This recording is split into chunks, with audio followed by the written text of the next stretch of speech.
क्या सोने की चमक अब कुछ समय के लिए फीकी पड़ने वाली है या सिर्फ एक जो है ये अस्थायी गिरावट है? हम ऐसा इसलिए कह रहे हैं क्योंकि दुनिया की बड़ी ब्रोकरेज फर्म सिटी ने सोने को लेकर जो है ऐसा अनुमान दिया है जिसने निवेशकों का ध्यान खींच लिया।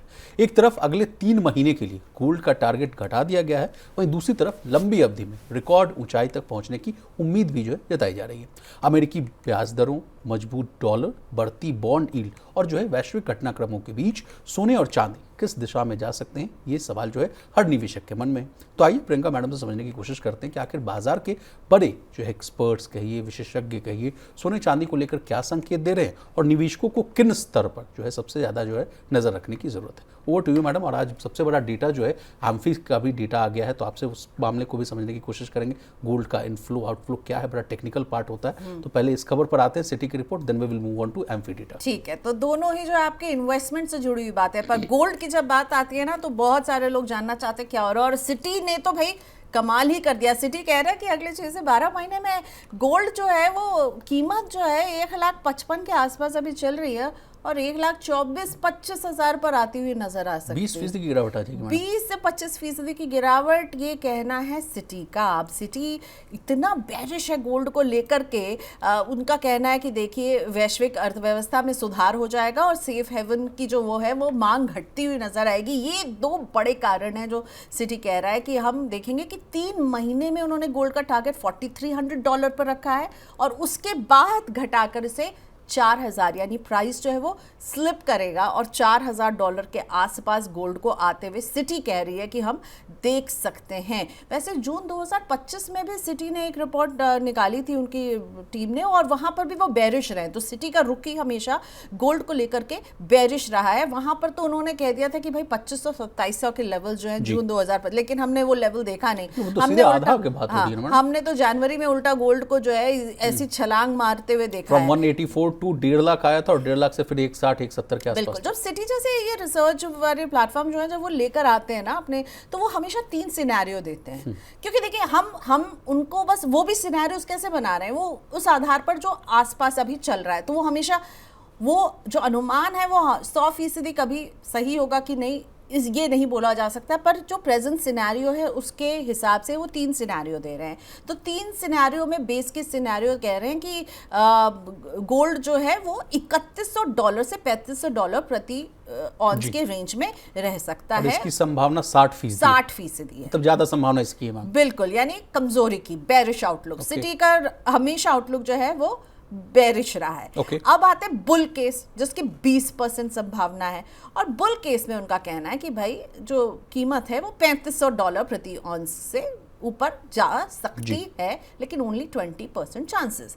और अब आते बेयर केस जिसकी बात हम कर रहे थे, जिसके मुताबिक उनका कहना है कि गोल्ड जो है वो 3,000 प्रति ऑन्स से नीचे भी आ सकता है। और गिरने के पीछे उनको लग रहा है कि देखिए मांग घटने वाली है, ये वॉर जो है वो। यही मेरा अगला प्रश्न आपसे था मैडम कि जो बेरिश लगातार बने हुए हैं उसके पीछे के कारण क्या है? उनका कहना है कि देखिए वॉर जो है वो खत्म हो जाएगी 2026 में, उसके आसार उनको लग रहे हैं जी, पर मुझे नहीं लग रहे हैं इसके आसार, क्योंकि हर दिन रात को कुछ नया होता है। कभी ट्रम्प साहब कंफ्यूज दिखते हैं, कभी कहते हैं मैं ऐसे करूंगा, फिर वो खुद जो है वो पलट जाते हैं और अटैक कर लेते हैं, फिर कहते हैं इजराइल तुम संभालो, फिर वो अटैक करने लगते हैं। तो देखिए, लेकिन सिटी कह रहा है कि देखिए उनको लग रहा है कि 2025-26 जो मतलब ये जो साल है 26-27-26 के अंत तक हम देखेंगे कि वॉर जो है वो कम होगी, मांग घटेगी। और हाँ, डोनाल्ड ट्रंप की जो अप्रूवल रेटिंग है वो लगातार घट रही है, ठीक है, इस वॉर की वजह से। तो वहां से भी इसको सपोर्ट मिलेगा। उसके बाद मिड टर्म कुछ इलेक्शंस के रिजल्ट जब आएंगे, ग्लोबल जीडीपी बेहतर होगी, और हाँ, अमेरिकी ब्याज दर में एक अगर कटौती होती है तो फिर गोल्ड की अपील और कम हो सकती है। अब मैं इसको कंपेयर कर रही थी विशाल, दूसरे जितने लोगों ने गोल्ड पर आउटलुक दिया है, तो सबसे बेरिश क्यों है सिटी, मुझे समझ में नहीं आ रहा है। उनका कहना है कि देखिए वॉर कम हो जाएगा, डोनाल्ड ट्रंप की अप्रूवल रेटिंग को लेकर चिंताएं हैं, और ऑब्वियसली अगर फेड जो है वो अमेरिकी रेट कट करता है, और ग्लोबल जीडीपी। अब जब दूसरों के ऊपर आते हैं तो देखिए गोल्डमैन सैक्स वो तो कह रहा है 2026 के एंड में कितना, $5,400। और अगर हम देखें इनका बेरिश जो सिटी का वो है 3,000 के आसपास, ठीक है, 3,000 5400 का अंतर है मैडम। जेपी मॉर्गन क्या कह रहा है, $6,300 by this year end. UBS forecast कर रहा है 6200, डॉचे बैंक कह रहा है 6000, और इन सब में जो है हमें दिख रहा है सिटी सबसे अलग। और यहाँ जब मैं गोल्डमैन सैक्स ने, तो आप देख रहे हो अंतर कितना है, और ये अंतर एक बात की ओर सिग्नल कर रहा है, क्या मैम? डिफरेंस कितना है। और सिर्फ सिटी और इन सब में ही नहीं, आप गोल्डमैन सैक्स कहाँ कह रहा है 5400, तो जेपी मॉर्गन कह रहा है $6300। इन दोनों में भी कितना फर्क है। इस फर्क से ये पता चल रहा है कि अनसर्टेनिटी एट इट्स कोर है, एट इट्स कोर है। इसीलिए ये अनसर्टेनिटी का सिग्नल है कि भाई इतनी अनसर्टेनिटी है, अभी मैक्रो फैक्टर्स हो, जियोपॉलिटिकल टेंशन हो, ठीक है, इन सब को लेकर के, और यही जो है 2026 का मूड है। अब हम छठे महीने में खड़े हैं, 2026 आधा बीत गया है, और मुझे लग रहा है इस साल को डिफाइन करने का सिर्फ और सिर्फ एक ही शब्द है, वो है अनसर्टेनिटी। तो गोल्डमैन सैक्स और जेपी मॉर्गन जो बहुत ऊपर वाले टारगेट्स जो दे रहे हैं, उसके पीछे उनकी दलील है डी डॉलराइजेशन। ओके, डॉलर पर निर्भरता कम करने के लिए सेंट्रल बैंक की जो बाइंग है वो बढ़ी हुई है, और ये एक मैसिव फैक्टर है कि उनको लग रहा है कि गोल्ड जो है वो सदा के लिए है, और उसमें हम देखेंगे। और ऑल्सो फेड के रेट कट को भी वो वॉच कर रहे हैं कि वहां से क्या अनुमान मिलता है। तो देखिए ये अनुमान बदलते रहते हैं, ये नहीं है सिटी ने जो कह दिया वो पत्थर की लकीर है। 2 महीने के बाद सिटी आके ये भी कह सकता है कि नहीं अब तो मुझे लग रहा है ये $6000। लेकिन इन सब के बीच मैं आम आदमी के सरोकार का सवाल मैं आपसे पूछता हूँ मैडम, कि सब रिपोर्ट्स को इतर करिए, अगर ये बड़ी खबर ये आ रही है सिटी की कि 20% सस्ता हो जाएगा मैम, तो अभी शादी ब्याह लगन का शुरुआत हो गया है, सीजन का शुरुआत हो गया, अगर 20% सस्ता मिले, 1.55 का सोना अगर मुझे मान लीजिए कि 1.20 के आसपास मिले, तो क्या लपक ले, खरीद ले आदमी, खरीदारी करे? अभी तो हुआ नहीं है विशाल, ठीक है। अब जब जिसके घर में शादी होगा, अगर वो ऐसे टाइमिंग करके वेट करता रहेगा ना, तो फंस जाएगा। तो मुझे लगता है हमेशा वही, देखिए एसेट एलोकेशन का वही ये सवाल आ जाता है कि आप हमेशा जो है थोड़ा थोड़ा खरीदते रहिए समय के साथ। और जब आपको सोना इस्तेमाल के लिए खरीदना, तब ना हम भारतीय घरों में जो है हम वो तब उसकी कीमत नहीं देखते हैं भाई। घर में शादी ब्याह है, पूजा है, और अगर खरीदना है तो खरीदना ही है, चाहे वो 1.55 पे हो या 1.80 पर हो, ठीक है। तो तब वहां पर वो लेकिन हाँ, विशाल ने जो कहा वो भी है, सबको लगता है यार थोड़ा पैसा बचेगा क्या, कि रुक जाए क्या, थोड़ा सा शायद पैसा बच जाएगा मेरा, मैं रुक जाता हूँ।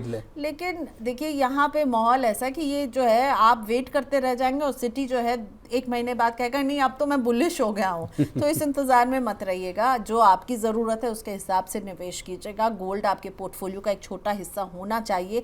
लेकिन अब मैं भी सरप्राइज हूँ कि बाकी सारे बड़े बैंक कह रहे हैं कि हम तो गोल्ड में तेज़ी देख रहे हैं, पर सिटी कह रहा है नहीं हम तो नहीं तेज़ी देख रहे हैं। तो अब ये city versus rest of the bank जो कि बुलिश हैं, और सिटी जो है वो उतना बुलिश नहीं है। लेकिन देखिए गोल्ड ने सिग्नल देना शुरू कर दिया है, अब गोल्ड से आउटफ्लो शुरू हो गए हैं। जी मैम, मैं आपसे कोशिश करूंगा कि एम्फी के डेटा को भी जो है आपसे डिकोड करवाएं। कैसे रहे सबसे पहले एम्फी के डेटा, ये थोड़ा बताइए आप। एम्फी के डेटा इस बार भी जो है वो चौंकाने वाले रहे, ठीक है। हमेशा रिकॉर्ड की हम बात करते हैं ना, ये रिकॉर्ड बना वो रिकॉर्ड बना, 32,000 करोड़ 31,000 करोड़। लेकिन इस बार वो सारे रिकॉर्ड जो है ना वो थोड़े से सॉफ्ट हो गए।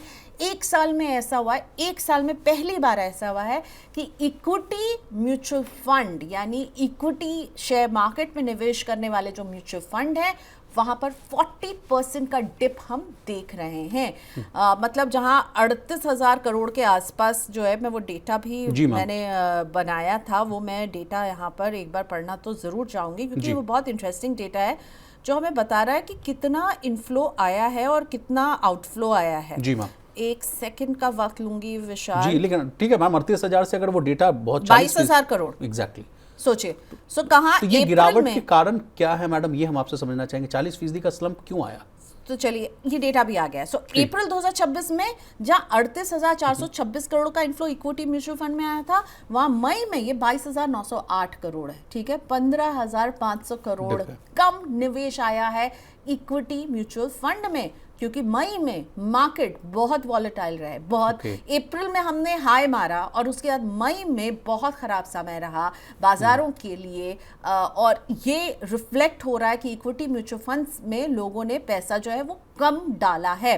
हालांकि SIP अभी भी डटे रहे हैं, ठीक है, वो 30,000 करोड़ के आसपास ही हैं, वहाँ पे कोई नया रिकॉर्ड नहीं बना है, पर 1% की मामूली डिप नजर आ रही है। SIP यानी महीने में जो आप छोटी छोटी किस्तों में निवेश करते हैं, वो अप्रैल में 31,000 करोड़ के ऊपर थी, जो कि मई में आके 30,954 करोड़ पे रही है।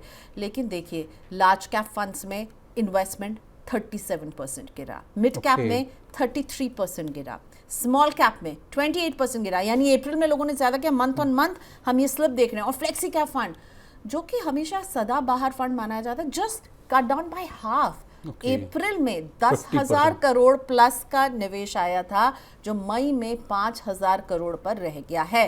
अब हम डिस्कस कर रहे थे गोल्ड ईटीएफ में बड़ा यू टर्न, ठीक है। अब वो गोल्ड लाडला नहीं रहा है जिस पर लोग पैसा न्यौछावर कर रहे थे। आउटफ्लो हुआ है भैया 725 करोड़ का आउटफ्लो। तो क्या ये इसको मुनाफा वसूली माने मैडम?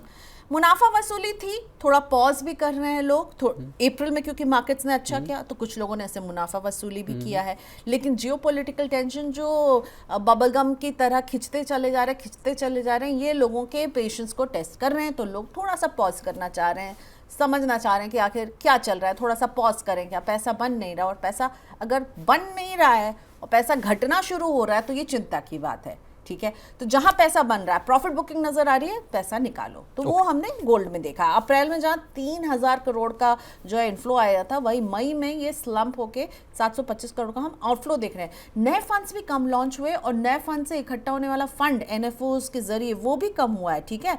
वो भी जस्ट बाय हाफ हो गया। मई में एनएफओ का जो निवेश है वो घटकर 471 करोड़ रहा, जो कि अप्रैल में 828 करोड़ था। तो एक तरह से इन्वेस्टर का जो सेंटिमेंट है ना, वो थोड़ा सबड्यूड दिख रहा है। और मई में ये जो सेंटिमेंट है ना, इन आंकड़ों में नजर आ रहा है कि इक्विटी म्यूचुअल फंड से दूरी बनाई। डेट म्यूचुअल फंड में भी हमने आउटफ्लो देखा है, ठीक है। सारे ही फंड्स में जो इनफ्लो आया है वो मंथ ऑन मंथ पिछले महीने के मुकाबले कम रहा है। ओवरऑल AUM जो है वो घटा है म्यूचुअल फंड इंडस्ट्री का। 80 लाख करोड़ से नीचे आया मैडम? नहीं, 80 लाख करोड़ रहा है, लेकिन कुछ हजार जो है कम हुए। तो 81.92 लाख करोड़ से 81.58 लाख करोड़ रहा है। तो गिरावट हर फ्रंट में नजर आ रही है। इन्वेस्टर्स जो हैं वो थोड़ा सा, मुझे लग रहा है यहाँ पर पॉज बटन दबा। ऐसे में एक लास्ट सवाल आपसे बनता है मैडम, पर्सनल फाइनेंस के आप बहुत ज्ञाता हैं, जानकार हैं। आपसे अंतिम सवाल ये मैं पूछना चाहूँ, कैसे मूड माहौल में मैडम, अगर किसी का करंटली SIP चल रहा है, गोल्ड में अगर ETF में पैसा लगा रहे हैं, तो उन लोगों को आपकी क्या सलाह होगी? ऐसे मूड माहौल में क्या अपनी SIP बंद कर दें, या जो आपका अगर आपका लक्ष्य ये है कि आपने इसलिए इन्वेस्टमेंट शुरू किया था कि मैं जो हूँ 5 साल से लेकर 7 साल तक निवेश करने वाला हूँ, वो टाइम फ्रेम अभी आया नहीं, तो फिर करते रहिए, इन्वेस्टमेंट करते रहिए, अनलेस कि आपकी जेब नहीं अलाउ करे, अनलेस आपके फाइनेंशियल क्रंच है, कोई नौकरी नहीं है, तब ऐसी स्थिति में बंद कीजिए। घर के खर्चे चल रहे हैं जैसे वैसे ही सिर्फ भी चलाते रहिए, क्योंकि हमेशा जब हम म्यूचुअल फंड की बात करते हैं तो ये लॉन्ग टर्म के लिए आप निवेश करते हैं। गोल्ड ETF भी अगर आपने खरीदा, आप उसमें अगर आपको बहुत अच्छा मुनाफा हो रहा है, जैसे जनवरी में बहुत लोगों ने बहुत अच्छा पोर्टफोलियो देखा, तो पार्शियल प्रॉफिट आप ज़रूर बुक कर सकते हैं। लेकिन अगर आपने लॉन्ग टर्म के लिहाज से निवेश किया था तो सिर्फ रोकिए नहीं, सिर्फ करते रहिए। हालांकि मेरे कई एक्सपर्ट जो मेरे शो में आते हैं वो कहते हैं सिर्फ बढ़ा दीजिए, पर मैं कहूँगी कि भाई अगर आपको लग रहा है कि नहीं मेरे पैसे पे जोखिम है, तो सिर्फ नहीं भी बढ़ाइए, लेकिन रोकिएगा मत, ठीक है। सिर्फ बढ़ाने का फैसला 1-2 महीने बाद ले सकते हो। और मुझे लगता है यही हुआ है मई में, लोगों ने सिर्फ बढ़ाई नहीं है, और कुछ लोगों ने शायद प्रॉफिट बुक किया है, कुछ लोगों ने पैसे को थोड़ा सा पॉज दबा दिया कि थोड़ा सा रुक जाते हैं अभी।